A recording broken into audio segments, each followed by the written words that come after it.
મિત્રો, જો મકર સંક્રાંતિ હોય અને પતંગની સાથે જો ઊંધિયું ન હોય તો તેને મકર સંક્રાંતિ કેમ કહેવાય?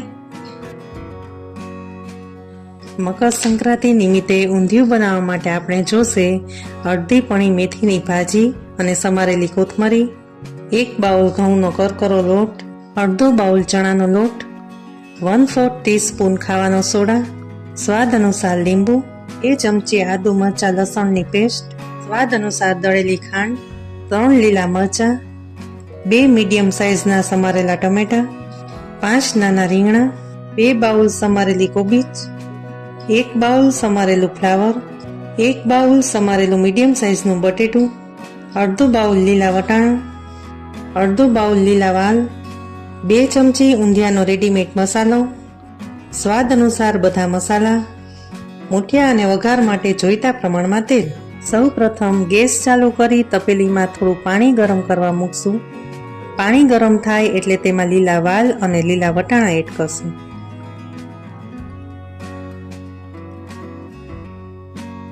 તેમાં થોડું મીઠું અને અડધી ચમચી દળેલી ખાંડ એડ કરશું. મીઠું નાખવાથી આપણા વાલ અને વટાણા ઝડપથી ચડી જશે અને ખાંડ એડ કરવાથી વટાણા અને વાલનો કલર ગ્રીન રહેશે. ત્યારબાદ આપણે એક પેનમાં મૂઠિયા તળવા માટે તેલ મૂકશું. આ તેલ ગરમ થાય ત્યાં સુધીમાં આપણે મૂઠિયા માટેનો લોટ તૈયાર કરી લેશું. તેના માટે આપણે એક બાઉલમાં ઘઉંનો જાડો લોટ અને ચણાનો લોટ એડ કરશું. હવે આપણે સમારેલી મેથી અને કોથમરી સારી રીતે પાણીમાં ધોઈ અને લોટની અંદર એડ કરી દેશું.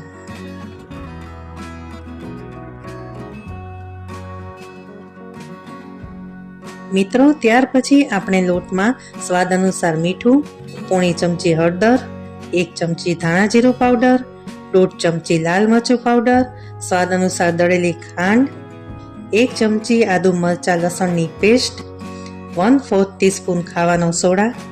આ સોડાને એક્ટિવ કરવા 2 ચમચી લીંબુનો રસ એડ કરશું. 1 મોટી ચમચી મૂળ માટે તેલ એડ કરશું અને વ્યવસ્થિત રીતે મિક્સ કરી લેશું.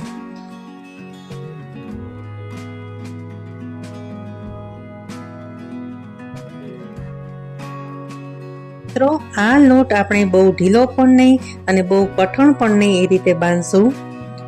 તો તેના માટે આપણે જોઈતા પ્રમાણમાં પાણી એડ કરશું.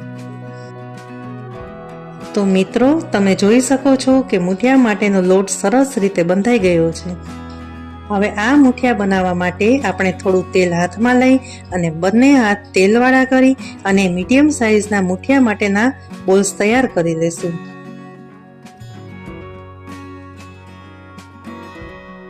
મિત્રો, તમે આમાં તમારી રીતે ગળાશ ખટાશ ને મસાલા એડ કરી શકો છો. તો તમે જોઈ શકો છો કે આપણા મૂઠિયા માટેના બોલ્સ તૈયાર છે. મિત્રો, તમે જોઈ શકો છો કે આપણા મૂઠિયા માટેનું તેલ ગરમ થઈ ગયું છે. તો તેમાં આપણે મૂઠિયાના બોલ્સ એક પછી એક નાખીને તળી લેશું.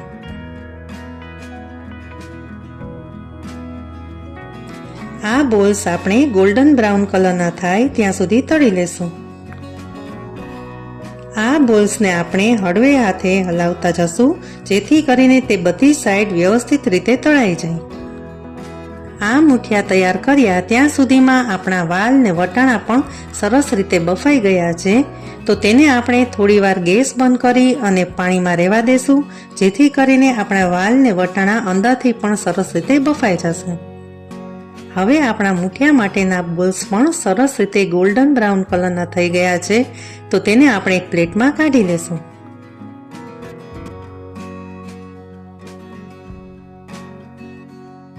હવે આપણે જે વાલ ને વટાણા ગરમ પાણીમાં રાખ્યા હતા તેને ચાળણીમાં કાઢી લેશું જેથી કરીને તેમાંનું બધું પાણી નીકળી જશે.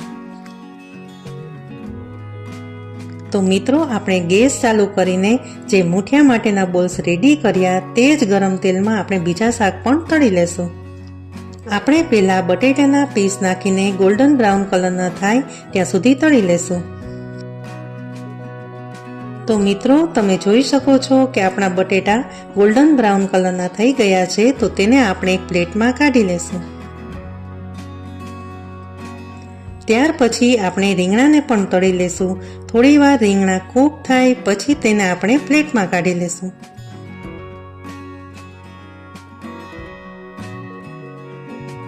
હવે આપણે લીધેલું ફ્લાવર તળી લેશું.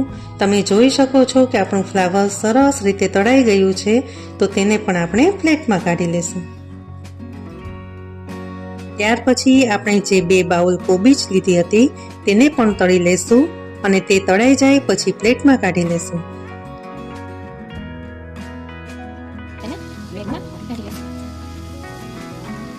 ત્યાર પછી આપણે જે મરચાં લીધા છે તે તળી લેશું. મરચાંને આપણે થોડા એવા તળશું અને પ્લેટમાં કાઢી લેશું. તમે જોઈ શકો છો કે આપણા બધા વેજીટેબલ સરસ રીતે તળાઈ ગયા છે. મિત્રો, તમે આ શાકમાં તમને ભાવતા બધા વેજીટેબલ્સ એડ કરી શકો છો. હવે આપણે ઊંધિયાના શાકનો વઘાર કરવા માટે ગેસ ચાલુ કરી એક પેનમાં જોઈતા પ્રમાણમાં તેલ નાખશું. તેલ ગરમ થાય એટલે તેમાં અડધી ચમચી રાઈ, અડધી ચમચી જીરું, 2-3 લવિંગ, 2-3 તજના ટુકડા, 2 તેજપત્તા, 2 સૂકા લાલ મરચાં એડ કરશું. રાઈ સંતળાય એટલે તેમાં હિંગ એડ કરશું અને ત્યાર પછી તેમાં સમારેલા ટમેટાં, આદુ મરચાં લસણની પેસ્ટ એડ કરી અને વ્યવસ્થિત રીતે મિક્સ કરી દેશું.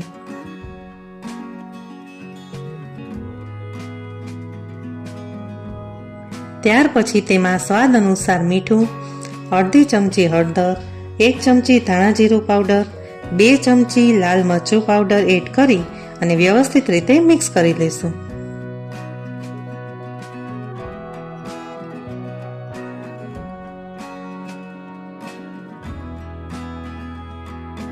તો મિત્રો, તમે જોઈ શકો છો કે વઘારમાં આપણું તેલ સરસ રીતે છૂટું પડી ગયું છે અને આપણા ટમેટાં પણ સરસ રીતે ચડી ગયા છે.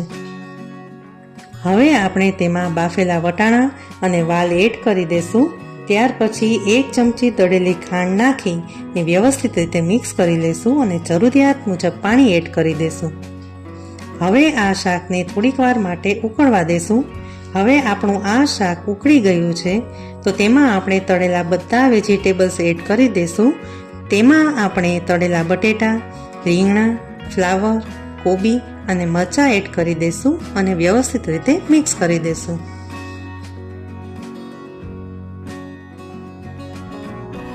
આ શાકને સરસ રીતે ઉકળવા દેશું.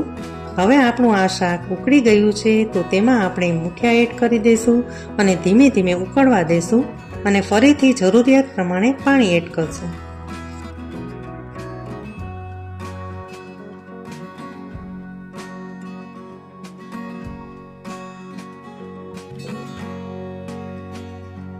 મિત્રો, હવે આપણે આ શાકમાં તૈયાર કરેલા મૂઠિયામાંથી 3-4 મૂઠિયાનો ભૂકો કરીને એડ કરશું, જેથી કરીને આપણા શાકની ગ્રેવી ઘટ બનશે અને શાકમાં મૂઠિયાનો સરસ સ્વાદ બેસી જશે.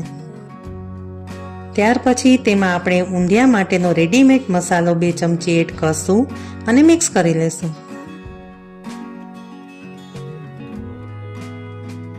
હવે આપણે વઘારિયામાં થોડું તેલ ગરમ કરવા મૂકશું. તેલ ગરમ થાય ત્યાં સુધીમાં આપણે શાકમાં ઉપરથી થોડું લાલ મરચું નાખી ને આ ગરમ થયેલું તેલ ઉપરથી નાખશું.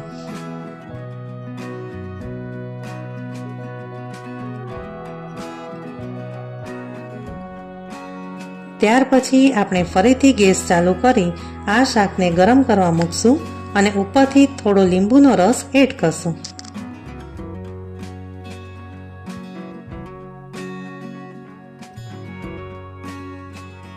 હવે મિત્રો, તમે જોઈ શકો છો કે આપણા શાકમાં સરસ રીતે તેલ છૂટું પડી ગયું છે, તો ગેસની ફ્લેમ બંધ કરી દેશું અને સર્વિંગ માટેના બાઉલમાં કાઢી લેશું અને ઉપરથી કોથમરી વડે ગાર્નિશિંગ કરશું. તો મિત્રો, આ મકર સંક્રાંતિ નિમિત્તે સ્વાદિષ્ટ, ચટાકેદાર, ગરમા ગરમ ઊંધિયું બનીને તૈયાર છે. તો અગાસીએ પતંગની સાથે ઊંધિયું લઈ જવાનું ભૂલતા નહીં હો.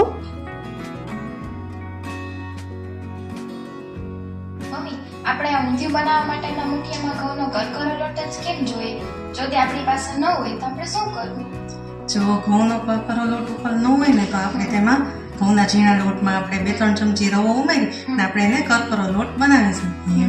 અને એમ તો આપણે મુઠિયા ઘણી જાતના બને, ચણાના લોટના, રાગીના, બાજરાના લોટના, પણ અહીંયા આપણે ઘઉંના કરકરા લોટમાંથી મુઠિયા બનાવીએ છીએ.